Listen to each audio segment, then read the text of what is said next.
my YouTube channel, The Narrator of Stories.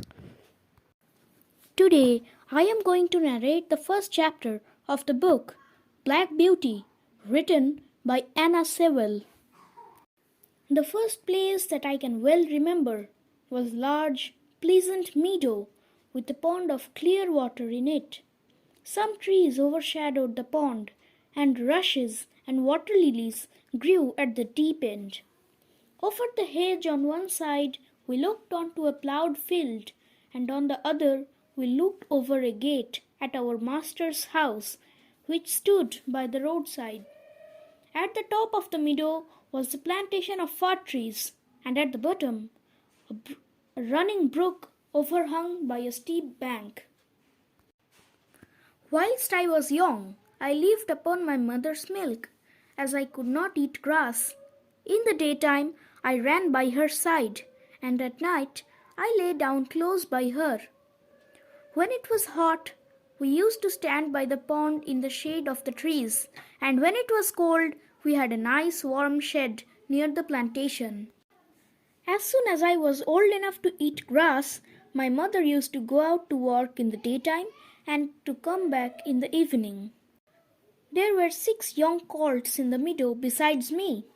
They were older than I was. Some were nearly as large as grown-up horses. I used to run with them and have great fun. We used to gallop all together round and round the field as hard as we could go. Sometimes we had rather rough play, for they would frequently bite and kick as well as gallop.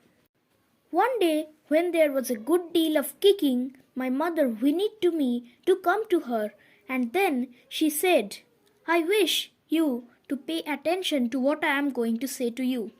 The colts who live here are very good colts, but they are cart horse colts, and of course they have not learned good manners. You have been well bred and well born. Your father has a great name in these parts, and your grandfather twice won the cup at the Newmarket races. Your grandmother had the sweetest temper of any horse I ever knew, and I think you have never seen me kick or bite. I hope you will grow up gentle and good, and never learn bad ways. Do your work with a good will, lift up your feet well when you trot, and never bite or kick even in play." I have never forgotten my mother's advice. I knew she was a wise old horse, and our master thought a great deal of her.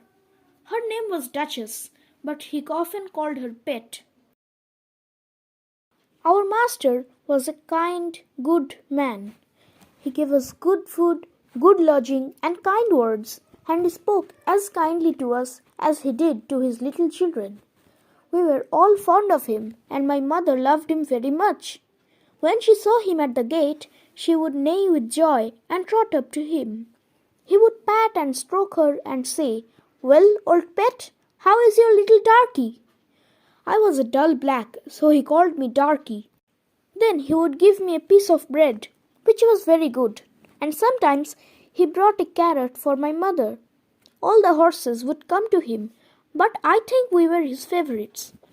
My mother always took him to the town on a market day in a light gig. There was a ploughboy, Dick, who sometimes came into our field to pluck blackberries from the hedge. When he had eaten all he wanted, he would have what he called fun with the colts, throwing sticks and stones at them to make them gallop. We did not mind him much, for we could gallop off, but sometimes a stone would hit and hurt us. One day he was at this game and did not know that the master was in the next field, but he was there, watching what was going on. Over the hedge he jumped in a moment, and catching Dick by the arm, gave him such a box on the ear as made him roar with pain. As soon as we saw the master, we trotted up nearer to see what was going on. "Bad boy," he said, "bad boy, to chase the colts. This is not the first time, nor the second, but it shall be the last. There, take your money and go home.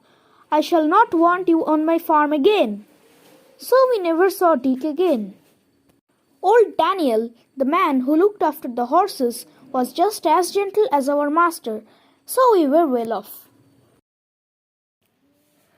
So everyone, that's it for today. I will meet you in the next video of my YouTube channel, The Narrator of Stories. If you like this video, please don't forget to hit the like button, and if you want to hear more stories like this, you can subscribe to my channel and press the bell button next to it so that whenever I upload a video, you get a notification. Okay, so meet you in my next video. Till then, goodbye.